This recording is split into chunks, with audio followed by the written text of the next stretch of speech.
यहाँ हम जानेंगे क्या है रियल साइबर सिक्योरिटी और कैसे करते हैं साइबर सिक्योरिटी एक्सपर्ट बड़े बड़े केसेस को सॉल्व।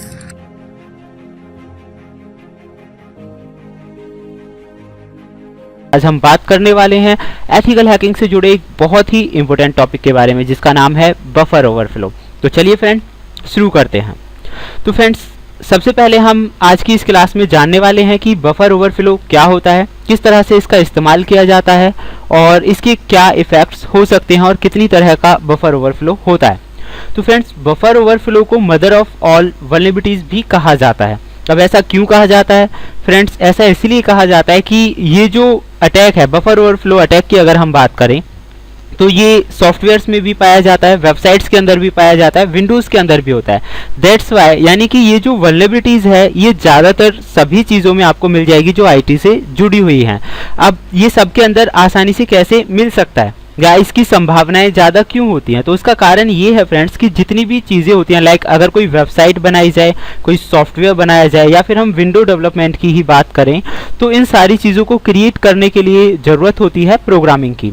और प्रोग्राम में जो प्रोग्रामिंग्स होती है उसमें कुछ ना कुछ बाउंडेशंस होती हैं, उनकी पर्टिकुलर लिमिट्स होती हैं। उस लिमिट से बाहर अगर कोई भी काम होता है तो वो चीज़ें क्रैश होने की संभावना बढ़ जाती है।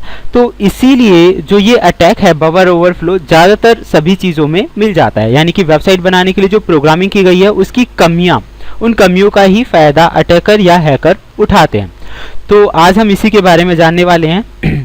फ्रेंड्स बफर की अगर हम बात करें तो टेम्परेरी स्टोरेज एरिया जो होता है मेमोरी के अंदर उसे हम बफर कहते हैं, यानी कि मेमोरी के अंदर जो टेम्परेरी स्टोरेज है दैट इज कॉल्ड बफर। अब बात करते हैं बफर ओवरफ्लो। बफर ओवरफ्लो क्या होता है? नाम से ही पता चल रहा है ओवरफ्लो होना, यानी कोई भी चीज़ अगर लिमिट से ज़्यादा हम डाल रहे हैं या एंटर कर रहे हैं कोई भी चीज़ जो उसकी लिमिट से ज़्यादा है तो उस सिचुएशन में वो ओवरफ्लो हो जाएगा। अगर हम बफर ओवरफ्लो की बात करें तो बफर ओवरफ्लो एक ऐसी प्रोसेस है जिसमें किसी भी ट्रिक के ज़रिए या डेटा एंटरिंग के ज़रिए जो बफर की लिमिट होती है उससे ज़्यादा जो डाटा होता है वो एंटर कराया जाता है, जिससे जो बफर ओवरफ्लो होता है वो हो जाता है।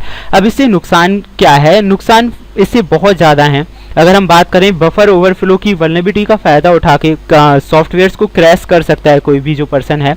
आपकी जो इंपॉर्टेंट डेटा है, अगर हम वेबसाइट की बात करें तो वेबसाइट्स का जो ज़रूरी डेटा होता है like user name, ID, passwords और उसकी हिडन जो जानकारियाँ होती हैं उन्हें अटैकर्स या हैकर्स चुरा सकते हैं, डेटा करप्ट कर देते हैं। कई बार जो इफ़ेक्ट्स हैं मेमोरी पे भी इफ़ेक्ट्स ये डालते हैं।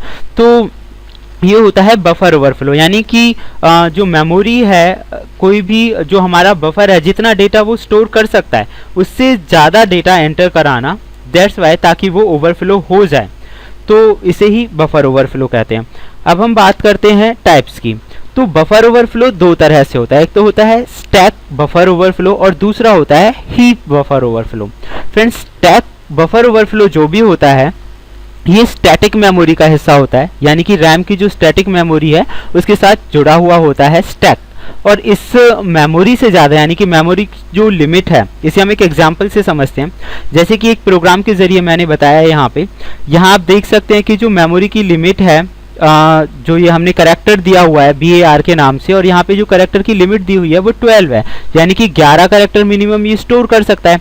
अगर इससे ज़्यादा करेक्टर्स हम एंटर कराएं तो उस सिचुएशन में जो होगा ओवरफ्लो हो जाएगा। आप यहाँ देख सकते हैं कि अगर 11 एज मैंने एंटर कराए हैं तो लिमिटेड है, यहाँ पे स्टैक जो मेमोरी है वो भी सही बनी हुई है। लेकिन जब हम 150 करेक्टर्स को एंटर करा रहे हैं तो इसकी जो मेमोरी है वो एक्स्ट्रा हो गई, यानी कि ओवरफ्लो हो गया। तो आप समझ गए होंगे स्टैक ओवरफ्लो क्या है, यानी कि मेमोरी के साथ जुड़ी हुई जो स्टैटिक मेमोरी है हमारी दैट इज कॉल्ड स्टैक, यानी कि रैम के अंदर ही होता है स्टैक।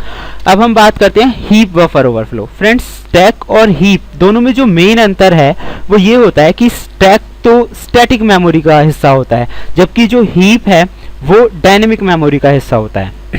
यानी कि हीप बफर ओवरफ्लो जब भी हम किसी प्रोग्राम को रन करते हैं उस सिचुएशन के दौरान अगर एक्स्ट्रा डेटा आता है या उसे कहीं से इंस्ट्रक्शंस मिलते हैं तो हीप बफर ओवरफ्लो हो जाता है। तो दोनों में मेन डिफरेंस ये है कि स्टैक तो स्टैटिक मेमोरी का हिस्सा है और हीप डायनेमिक मेमोरी का हिस्सा है।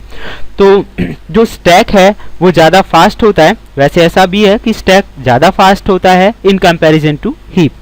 तो फ्रेंड्स होप सो ये आप समझ गए होंगे कि बफर ओवरफ्लो क्या होता है और किस तरह का होता है और किस तरह से ये काम करता है। अगली क्लास में हम प्रैक्टिकली जानेंगे कि ये जो वर्क है वो किस तरह से करता है।